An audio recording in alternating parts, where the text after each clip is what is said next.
اچھا دوسرا یہ ہے کہ تہذیب ختم ہو رہی ہے. مجھے یاد نہیں آتا کہ ہمارے گھر کے ساتھ ماسٹر بساکھی رام جی ہوتے تھے. ہمارے گھر کے بالکل ساتھ ہمارے کرتار ناتھ جی پروفیسر ہوتے تھے. خدا گواہ ہے ہمیں کپ کپی ہو جاتی جب بھی ہم اس کو دیکھتے. جب ہماری شادیاں ہو گئی تھیں, بچے تھے, لیکن ہم سے ہمت نہیں ہوتی تھی ہم گلی سے نکل جائیں. وہ کیا تھا؟ وہ ایک رسپیکٹ تھی جو آج ان بچوں میں نہیں ہے. یہ تو کر کے تو بات کرتے ہیں, ادب ان میں نہیں ہے. کبھی آپ محفلوں میں جاتے ہیں, آپ دیکھیں بچہ کبھی نہیں اٹھے گا کسی بزرگ کے لیے. آپ دیکھ رہے ہیں نیوز سیر انڈیا اور میں ہوں عرفات زمڈین. جس طرح سے ہم نے ایک شروعات کی تھی زندگی کا سفر, جو پرانا ہمارا اتہاس تھا, تھوڑی سی جانکاریاں چن کے ہم اپنے یوتھ میں بانٹ سکیں, تاکہ جو ہمارا یوتھ ہے, جو ہماری ینگ جنریشن ہے, وہ کہیں نہ کہیں اس چکا چوندھ کو دیکھ کے ان کو ایسا لگتا ہے کہ ہم ایسے ہی ہوا کرتے تھے, اسی طرح کا ہمارا لائف سٹائل ہوا کرتا تھا, اسی طرح کا ہمارا پہناوا ہوا کرتا تھا.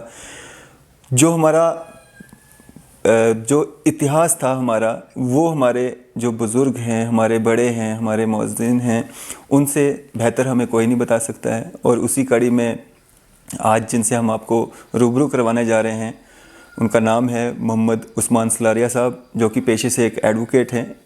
ان کی لائف میں کیا کیا اتار چڑھاؤ آئے اور کیا کیا تبدیلیاں انہوں نے اپنے جو زندگی میں دیکھی, اس سب پہ ہم چرچا کریں گے.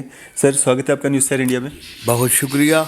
سلاریہ صاحب, میں جاننا چاہوں گا آپ سے کہ شروعاتی دور جو تھا وہ کہاں پہ گزرا, کیسے, مطلب بچپن کہاں پہ گزرا؟ جی دیکھیے, پہلے تو میں تمام ناظرین کو میں اپنی طرف سے سلام پیش کروں گا, اداوت پیش کروں گا, جو ویورز ہیں جو ہمیں دیکھ رہے ہیں. اور آپ کا شکریہ کہ آپ نے ٹائم نکالا اور آپ آئے, اور آپ کو یہ آیا دل میں, مائنڈ میں, کہ ہم یہ چیزیں عوام تک اور برِ صغیر میں یہ بات پتہ لگ سکے. وہ جنریشن جو آج ہماری ینگ ایج کی ہے یا ایڈولسنس میں ہے, ان کو نہیں پتہ. مسئلہ یہ ہے جی کہ یہاں جو جموں کے حالات اور جموں کا جو آج آپ یہ دیکھ رہے ہیں کالونیز, یا یہ جو ترقی اور تعمیر ہوئی ہے, یہ آج سے اگر 40 سال پہلے ہی ہم دیکھیں, جب کہ ہم بچے تھے اور ابھی تعلیم لے رہے تھے, تو یہاں اور طریقہ تھا. یہ جو جس جگہ آپ اس وقت ہم بیٹھے ہیں, یہ بٹھنڈی کا ایریا ہے, یہ نیولی ڈیولپڈ کالونی ہے. دس از اے نیولی ڈیولپڈ. ایسے ہی چھنی وغیرہ آؤٹسکرٹس میں ہوا ہے. جموں پہلے پل توی جو پرانا ہمارے ہم عمر لوگوں نے دیکھا ہوگا کہ پل توی تک اور گمٹ اور وہاں کرن نگر تک بھی نہیں تھا. یہی سیمت تھا. پرانی منڈی, پکا ڈنگا, جین بازار, استاد محلہ, اتنے کو جموں کہتے تھے. تو ایک دوسرے کو جاننے والے لوگ یہاں رہتے تھے. جہاں تک آپ نے پوچھا کہ ہمارا کیسے ہم یہاں آئے ہیں اور ہمارے بزرگ کہاں کے تھے اور کہاں سے شروعات ہوئی ہے یا بچپن کیسے, تو میں آپ کو تھوڑا سا یہ بیک گراؤنڈ دے دوں کہ ہم سلاریاز جو ہیں, بیسیکلی ہمارے فور فادر, للیال ایک گاؤں ہے نیر انٹرنیشنل بارڈر آر ایس پورا, اس کے پاس ایک للیال گاؤں ہے, آج بھی آباد ہے. وہ اب پاکستان میں ہے. تو سیالکوٹ ضلع میں ہم وہاں آبائی ہمارے وہ لوگ وہاں رہا کرتے تھے بزرگ. اور ہم نے اپنے بزرگوں سے سنا کہ پہلے ہم لوگ جو تھے وہ راجپوت ہندو تھے. جی. سلاریاز ابھی بھی آپ دیکھیں گے پنجاب میں, یہاں کٹھوا میں اور دینا نگر میں آپ کو بے شمار لوگ سلاریاز ملیں گے جو کہ راجپوت ہندو ہیں. جی. ہمیں یہاں 1947 میں اور اس سے پہلے ہمارے گرینڈ فادر وہ یہاں ڈی ایف او تھے. ان کا نام مرحوم چودھری فیروز دین سلاریہ تھا. وہ یہاں آئے اور انہوں نے یہاں کی سول سروسز فارسٹ جوائن کی اور بطور ڈی ایف او 1947 تک فائز رہے. انہوں نے یہاں آرس پورہ میں جو ڈاکخانہ ہوا کرتا تھا پرانا, وہ خرید کیا اس کا نام اوپر ابھی بھی آپ دیکھ سکتے ہیں، حشمت منزل لکھا گیا ہے، جو ہماری دادی کا نام تھا. جی. تو جناب وہاں سے شروعات ہوئی. پھر ہمارے والد مرحوم شبیر احمد سلاریہ صاحب اور ان کے برادران یہاں زیر تعلیم تھے، جموں اسلامیہ کالج میں، جس کو ہری سنگھ ہائی اسکول آج کہا جاتا ہے، یہاں تھے. تو پھر وہ المناک حادثہ 1947 آ گیا، اور 1947 میں یہاں کافی یہاں پر شہید ہوئے ہمارے مسلمان بھائی. اس طرف اکراس دا بارڈر وہاں ہمارے ہندو بھائی ہوئے. یہ دونوں طرف ہوا نقصان زندگیوں کا، ادھر بھی ہوا ادھر بھی ہوا، جو بہت ایک دل کو دہلا دینے والی بات تھی، اور وہ انسانیت کا ایک بہت بڑا نقصان ہوا. اس میں ہمارے دادا چودھری فیروز الدین صاحب، ہماری دادی، ہمارے تائے شہید ہو گئے. ایک ہمارا تایا، ان کا نام سید صاحب تھا، سید سلیریہ. He was a pilot. He was at that time pilot in the British Airways. وہ ان کو لینے یہاں آئے تھے. ہمارا پرانا گھر D C road, D C office کے پاس وزارت روڈ میں ابھی بھی وہاں ہے. ہمارے برادر ادھر رہتے ہیں، ہم سب ادھر کٹھے رہتے ہیں. تو یہ ہوا. اس کے بعد جب وہ شہید کر دیے گئے تو ہمارے والد صاحب اس وقت 12 سال کے تھے. تو انہوں نے پھر بھی مصمم ارادہ رکھا کہ میں یہاں اس دھرتی پر ہی رہوں گا، اس ڈگر پردیش میں رہوں گا. اگر ایک حادثہ ہو گیا، وہ کسی ایک بندے نے نہیں کیا، وہ ایک ہوا چلی، غلط ہوا، جیسے آج آپ کو نظر آ رہا ہے کئی ہوائیں چلتی ہیں، تو اس میں کئی ناجائز طور پر بھی لوگ شہادت کا لقمہ لے لیتے ہیں. تو اس کو ہم نے اپوز کرنا ہے. ایسا نہیں ہونا چاہیے. بھائی چارہ جموں کا بہت اچھا رہا ہے. ہم جہاں پلے ہیں، بڑے ہوئے ہیں، وہ دلپتیاں کا محلہ ہے جو تالاب کھٹیکا کے ساتھ ہے. ہماری پیدائش بھی وہیں ہوئی ہے. جی ہاں. اور اس کے بعد میرے والد صاحب نے محنت کی. محنت مشقت کرنے کے بعد انہوں نے ایف ایس سی سری نگر سے کیا، امر سنگھ کالج سے، اور اس کے بعد ایل ایل بی کرنے کے لیے وہ علی گڑھ مسلم یونیورسٹی چلے گئے، کیونکہ اس وقت یہاں لاء کالج نہیں ہوتا تھا. تو وہاں سے کرنے کے بعد وہ یہاں آئے. یہاں کوئی ان کی پریکٹس ٹھیک نہ چلنے لگی، کیونکہ ابھی وہ نئے تھے، تو وہ راجوری شفٹ ہو گئے. 1958 سے لے کر 1969-70 تک ہم راجوری رہے. ہماری بنیادی تعلیم جو ہے وہ راجوری سے ہے. ہاں. اور وہاں انہوں نے وکالت کی. وہاں وہ فلورش کر گئے، اور اتنا فلورش کیا کہ انہوں نے وہاں سے پھر الیکشن لڑا لوک سبھا کا. نیشنل کانفرنس کی سیٹ پر ڈاکٹر فاروق صاحب نے ان کو مینڈیٹ دیا، اور انہوں نے ڈاکٹر کرن سنگھ کو ہرا دیا. یہ بھی ایک تاریخ میں یہ بات لکھی گئی، اور تاریخ میں یہ لکھا جائے گا کہ یہاں کا صدر ریاست اور مہاراجہ کا لڑکا اسے کس کھا گیا. وہ کس نے کی؟ وہ وہاں کے عوام نے. بے لوث خدمت تھی. پیسہ تو تھا نہیں ان کے پاس. وکیل ایسے ہی مخلص ہوتے ہیں، آپ کا ان کے ساتھ رابطہ ہے. وہ ہوا. اس کے بعد شیر کشمیر شیخ عبداللہ صاحب نے ان کو بلایا. 1984 میں ان کو ایڈوکیٹ جنرل پہلی بار بنایا گیا شیر کشمیر میں. اس وقت میرے والد صاحب یہاں سے دلی کا سپریم کورٹ کا امتحان ہوتا ہے ایک ایڈوکیٹ آن ریکارڈ، وہ پاس کر گئے تھے اور وہاں جانا چاہتے تھے. وہ کہتے تھے میں یہاں آیا راجوری سے، اب میں یہاں سے وہاں جاؤں گا، لیکن شیخ صاحب نے نہیں مانا. اینی وے وہ تقدیر تھی.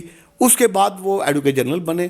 پھر اس کے بعد ان کو 1989 میں پارلیمنٹ کا ممبر بنایا ڈاکٹر فاروق صاحب نے، اور راجیہ سبھا میں وہ رہے. اس کے بعد پھر وہ 1999-2000 میں دوبارہ سیکنڈ ٹائم ایڈوکیٹ جنرل بنے. بڑے محنتی مخلص تھے، بھائی چارے میں رہتے تھے. انہوں نے ہمیں یہی درس دیا کہ آپسی بھائی چارہ بنائے رکھیے. یہ ہندو مسلمان کیا ہوتا ہے ہمیں پتہ نہیں تھا. ہمیں ایسی خدا گواہ ہے، ہمیں ایسی تعلیم ہی نہیں دی گئی. سکولز میں، کالجز میں، یونیورسٹیز میں ہم پڑھے، لیکن ہم بھائی بھائی کی طرح ہوتے تھے. ہمیں نہیں پتہ ہوتا تھا کہ یہ ایک دوست ہے، یہ ہندو ہو سکتا ہے یا مسلمان. ایسا نہیں تھا. ہم بھائی بھائی کی طرح رہے. وہ دور گزرا. تو جناب اس سے کیا ہوا کہ ایک دل میں خیال کئی بار آتا تھا کہ یہاں پر جب وہ ساری فیملی شہید ہو گئی تو آپ نے آپ کیوں نہیں کیا پاکستان جانا, یہ میں پوچھتا تھا والد صاحب کو. تو وہ کہتے تھے کہ یار دیکھو یہاں تمہارے دادا نے جائیداد بنائی جموں میں, سری نگر میں, آر ایس پورہ میں, بارہ میں, بٹوت میں, پہلگام میں, جہاں جہاں وہ جاتے قرضہ لے کر ہی لیکن وہ جگہ لیتے. انہوں نے کہا میری یہاں جگہ ہے اور میرا یہ دلی ایک مصمم ارادہ ہے کہ میں یہاں ادھر رہتے ہوئے ان حالات سے ناچار ہوتے ہوئے بھی میں نام کماؤں, اور یہاں میرے جانے کے بعد بھی وہ نام زندہ رہے. اور اپنی اولاد کو انہوں نے صرف درس دیا کہ دین اور دنیا, تعلیم میں انہوں نے کبھی کمپرومائز نہیں کیا. یہی وجہ ہے کہ آج ایک ہمارا بردر جناب سلیمان سلیریہ صاحب ایڈیشنل ڈائریکٹر جنرل کی پوسٹ تک پہنچے. He was the first additional director general, the youngest amongst his batch of 1984, وہ آئی پی ایس ہوئے. اس کے بعد میرا ایک اور بردر جو درمیانی بھائی ہے اس کا نام ڈاکٹر ہارون صاحب ہے, ہارون سلیریہ, اس نے بھی محنت کی اور آج وہ head of department neurosurgery ہے. یہ ساری محنت ہمارے والد صاحب نے بتائی کہ اگر آپ نے کچھ حاصل کرنا ہے تو تعلیم سے کرو. وہ ایک سیکولر آدمی تھے, اس کے کریڈینشیلز ہمارے جموں بار میں آپ کو پتہ لگیں گے جب آپ کسی ہمارے ہندو بھائی سے ملیں گے یا خواہ کسی سے بھی بات کریں گے. ایون ان کا جب جنازہ تھا, جب وہ فوت ہوئے, تو میں آپ کو ایک بات بتا دوں کہ ان کے جنازے میں مسلمانوں سے زیادہ ہندو بھائی تھے. وہ ریکارڈڈ ہے. اور ہم حیران ہو گئے, اللہ کہ مجھے وہ کئی بار کہتے کہ بھائی جب میں فوت ہو جاؤں تو کوئی 2-4 آدمی آئیں مجھے دفنا کے چلے جائیں, کسی کو تکلیف نہ دینا. ہمیں بھی امید نہ تھی کہ انہوں نے ایسا نام یہاں کما لیا ہوگا کہ لوگ ان کے لیے اشک بار ہوں گے اور وہ چلے. یہ ایک فیملی کا حادثہ ہوا. حادثے کے بعد ہم یہاں چلتے رہے. یہاں میرے دوست 90% ہندو ہیں, آر ایس پورہ سے لے کر سامبا کٹھوا تک اور یہاں سے ادھمپور ریاسی تک. تو میں ان میں بیٹھتا ہوں. میں نے یہاں وکالت 1987 میں شروع کی. میری مرضی نہیں تھی. میں نے والد صاحب سے کہا آپ ایڈوکیٹ جنرل ہیں, اب مجھے کہیں لگا دیجئے. بڑا آسان تھا اس وقت لگ جانا. 1985 میں نے بی اے کیا تھا, تو نائب تحصیلدار, انسپیکٹر یا کسی اور پوسٹ پر. تو انہوں نے کہا نہیں. میں نے کئی فارم بھی بڑے ججز کے, منصف کے, سیشن جج کے. انہوں نے وہ فارم لینا اور وہ پھاڑ کے ڈبے میں ڈال دینا. انہوں نے کہا میں تجھے پہاڑوں کی ان اونچائیوں پہ دیکھنا چاہتا ہوں اور تو غلامانہ طبیعت کا آدمی ہے. یہ ایک چوزا بن کے رہ جائے گا, تو نوکر بنے گا, تو غلام ہی رہے گا ساری عمر. غلامانہ طبیعت مت رکھو اور اپنی قوم کے لیے کچھ کر جاؤ. جو وکیل کر سکتا ہے, جو ایک عام آدمی کر سکتا ہے, ایک ملازم نہیں کر سکتا. ایک جج آف دی ہائی کورٹ اگر آپ آج دیکھیں تو وہ بیچارہ گھر میں قیدی ہے, اس کو گاڑی آتی ہے بند کر کے لے جاتی ہے. آپ نے دیکھا ہوگا بڑے بڑے افسروں کو دیکھا کہ وہ اسکارٹ میں آتے ہیں, اسکارٹ میں جاتے ہیں. وہ اگر چاہیں بھی باہر کھڑے ہو کے کوئی چیز کھانا وہ نہیں کھا سکتے, کسی سے دل کی بات کرنا نہیں کر سکتے. تو جناب انہوں نے نہیں مانا, ورنہ ایسی بات نہیں تھی. ہم سے ادنا اور نالائق لوگ بھی ججز کے پوسٹوں پر چلے گئے. آج ہم دیکھتے ہیں کہ پولیٹیکل انفلوئنس کی وجہ سے آج یہاں تقرریاں ہو رہی ہیں, لیکن وہ دوسری بات ہے. یہ کوئی پیمانہ نہیں ہے کسی آدمی کو ایڈجج کرنے کا کہ وہ کتنا قابل ہے کہ اس کو پوسٹ مل جاتی ہے, پوسٹ پر وہ آٹومیٹیکلی اس کو پروموشنیں ہوتی ہیں. تو ایسی کوئی بات نہیں ہے. یہاں پر ایک آدمی کا انسٹیٹیوشن میں رہنا, اور وکیل آپ کو میں بتا دوں is an institution it self. وہ ایک انسٹیٹیوشن ہوتا ہے. میرے ساتھ پتہ نہیں ہزاروں آدمی جڑے ہوں گے, میں ان کو جانتا بھی نہیں ہوں, لیکن وہ جانتے ہیں, وہ ہمیں دیکھتے ہیں, ہماری کریڈینشیلز ان تک ہوتے ہیں. تو اس لیے وہ انہوں نے نہیں مانا. میں ادھر لگا رہا, میں نے آمنا صدق نہ کیا, اور اس کی وجہ سے ہی میں آپ کو ایک اور اپنے ویورز کو یہ بتا دوں کہ 2011 میں نے ایک الیکشن لڑا ہائی کورٹ بار ایسوسیشن کا. آج تک آپ تاریخ دیکھ لیجئے, جموں کے مسلمان ریپرزنٹیٹیو آپ کو بہت کم نظر آئیں گے. آپ دیکھیے بورڈ لگے ہیں وہاں, پریزیڈنٹ, وائس پریزیڈنٹ یا جنرل سیکرٹری, نہیں لگے. اللہ لڑے, کافی لڑے ہمارے. تو یہ کوئی اللہ کا کرم ہوا کہ 2011 میں مجھے 3 ہمارے اور کینڈیڈیٹ سے ان کو ہرا کے میں کامیاب ہوا اور یہاں کا وائس پریزیڈنٹ رہا. 2011-2012 میں ہم یہاں کے وائس پریزیڈنٹ رہے اور ہمارا بھائی چارہ اتنا زیادہ ہے کہ ہمارے اچھا آپ دیکھیے کہ یہاں کی میجارٹی دیکھ لیجئے. جموں بار ایسوسیشن صرف جموں کی نہیں ہے, یہ پورے پروونس کی ہے, پروونشل لیول کی ہے.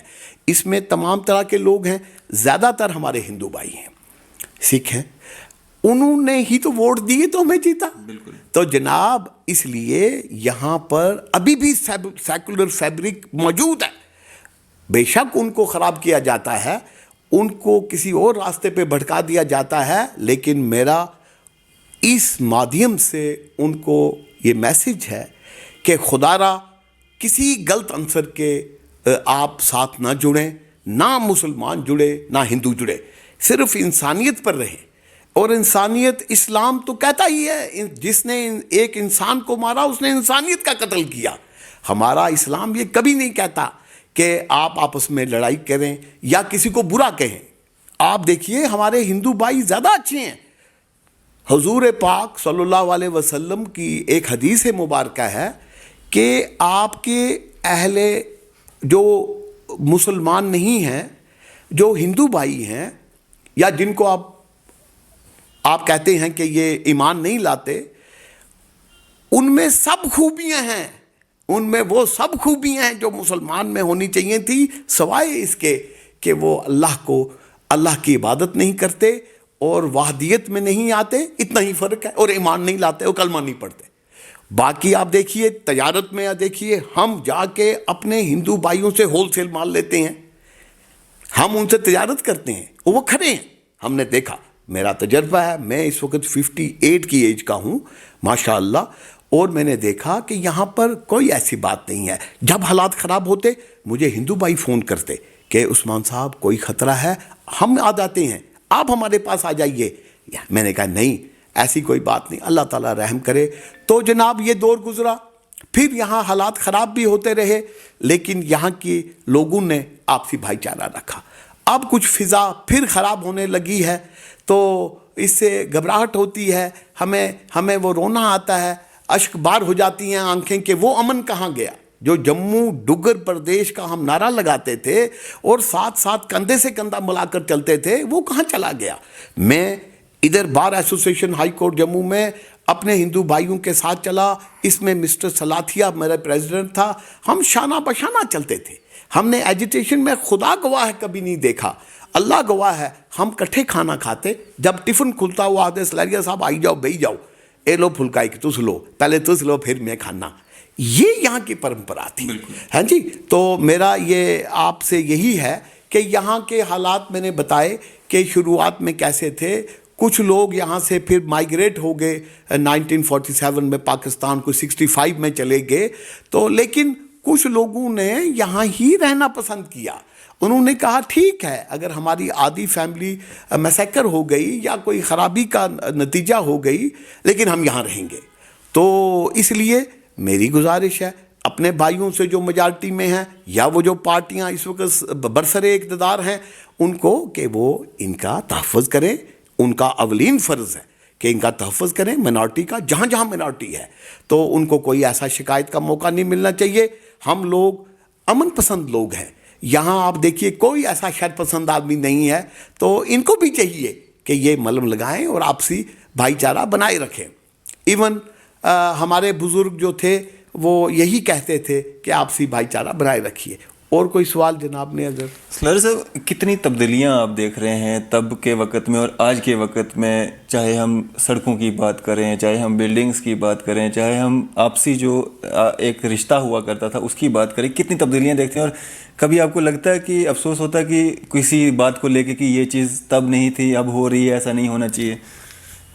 ہاں دیکھیے یہ جو تبدیلیاں آئی ہیں لا آف نیچر ہے. یہاں پہ آپ کو بڑی بڑی مالز اور بڑی بڑی بلڈنگز نظر آتی ہیں. پہلے ہمارا وہی ایک ایریا تھا راجندر بازار اور رگھوناتھ بازار, یہ بازار ہوا کرتا تھا, یا موتی بازار تھا اوپر. تو اس کے بعد آج تو بازار ہی بازار ہے. تو تبدیلیاں آئی ہیں, تو تبدیلیاں اچھائی کے لیے آنی چاہیے. تو اس میں دوسری بات آپ کی یہ ہے کہ بدلاؤ کیا دیکھا؟ بدلاؤ یہ دیکھا کہ یہاں beautiful malls are there across the roads, جو پہلے کبھی نہیں دیکھے جاتے تھے. میں نے کل یہاں پہلی بار گریٹر کیلاش کے پاس وہ دیکھے جو ہول سیل مالز یہاں بنے ہیں، جس میں کمپنیوں نے اپنے اپنے شو روم کھولے ہیں. پہلی بار میں کل گیا ایک ساتھی کے ساتھ، اپنے بھائی کے ساتھ، تو وہاں میں نے دیکھا اور میں حیران ہوا کہ کتنا تبدیل ہو گیا. جموں کیا ہوتا تھا، آج کیا ہو گیا.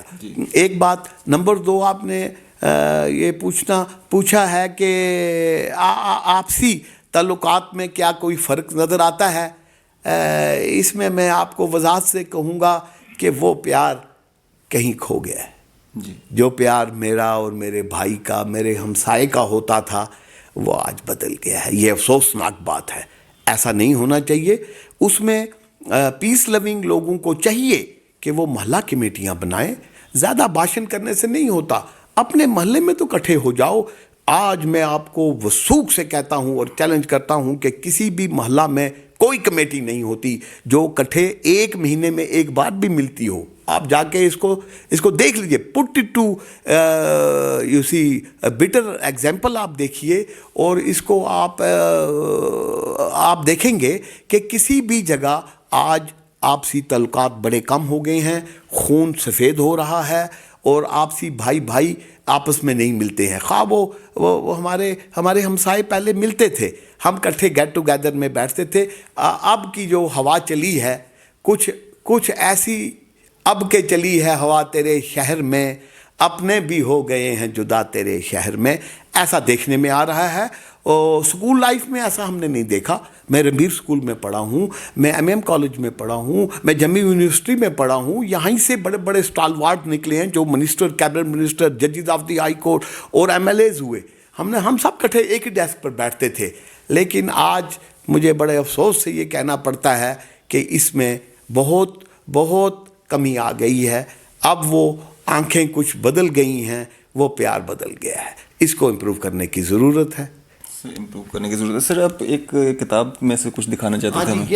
یہ میرے والد صاحب مرحوم کی ہے، گلستان شاد انہوں نے تخلص لکھا تھا. یہ ایک کتاب انہوں نے دلی سے، میں ساتھ جایا کرتا تو وہ اس کو شائع کیا جامعہ مسجد دلی سے انہوں نے. اس میں تو انہوں نے اپنی زندگی کی کہانیاں لکھی ہیں. آپ کو میں ایک کتاب دے دوں گا. تو اس میں ایک آخری سفر کا بیان انہوں نے کیا ہے کہ جب جنازہ میرا جب اٹھا کر چلیں گے، قبر کے سفر تک وہ ہمراہ چلیں گے، جنہوں نے نہ بخشا تھا مجھ کو کبھی بھی، جنازے میں شامل وہ دشمن چلیں گے. آگے لکھتے ہیں، جی آگے میں ریلیونٹ پڑھوں گا. جن کے لیے، بچوں کے لیے وہ کہتے ہیں یا اپنے بھائیوں کے لیے کہتے ہیں، جن کے لیے خاک میں چھانتا تھا، جن کے لیے خاک میں چھانتا تھا، وہی خاک میں دفن کر کے چلیں گے، وہی خاک میں دفن کر کے چلیں گے. جن کی خاطر دعائیں میں کرتا تھا رب سے، جن کی خاطر دعائیں میں کرتا تھا رب سے، مجھے بھی دعائیں وہ دیتے چلیں گے. بہت دیر یاد ان کو آتا رہوں گا، بہت دیر تک میں یاد ان کو آتا رہوں گا، بالآخر وہ مجھ کو بھلا کر چلیں گے. اور آخری مصرع ہے، نہ رہے گا یہاں پر نشاں میرا، نشاں تک ہمارا، میری خاک پر لوگ صدیوں چلیں گے. تو اس طرح کی وہ لکھتے تھے. اور ایک وہ پبلشر بھی تھے اخبار البیان کا. کئی سال وہ اخبار چلتی رہی. تو انفارچونیٹلی اس کو ہم کنٹینیو نہ کر سکے کیونکہ بڑی مشقت کا کام ہے اخبار نویسی. تو he was a man of reputation. اور انہوں نے وہ واقعے سارے دیکھے تھے یہاں کے. ان کو ایک ہاتھ میں ضرب بھی آئی تھی تلوار کی، اور ایک ہاتھ ان کا کام نہ کرتا تھا، یہ رائٹ ہینڈ نہیں کرتا تھا. تو even then with courage, with left hand he used to write, with left hand he used to drive. تو وہ کرتے تھے، تو وہ ڈرائیو بھی کرتے تھے اور وہ دو ہاتھوں والوں سے بہتر محنت کرتے تھے. ویری ارلی رائزر، نماز گزاری کرنی، قرآن پاک کی تلاوت کرنی، اور بڑی سادہ زندگی، صاف گو. ایون میں آپ کو ایک واقعہ سنا دوں. مزاحیہ ہے کہ جب وہ ممبر پارلیمنٹ بنے تو دلی سے کچھ لوگ آئے کولیگز ان کے ماتا ویشنو دیوی یہاں درشن کے لیے, تو گھر آ گئے. وہ اس وقت گاڑی دھو رہے تھے اپنی جی والد صاحب. انہوں نے پوچھا جی وہ سلیریا صاحب جو پارلیمنٹ کے ممبر ہیں وہ کہاں ملیں گے؟ تو والد صاحب کو سمجھ آ گئی کہ انہوں نے مجھے نہیں پہچانا اس وقت. انہوں نے کہا جی آپ اندر چلیے میں بھیجتا ہوں. تو ایم پی تھے جی, سٹنگ ایم پی تھے.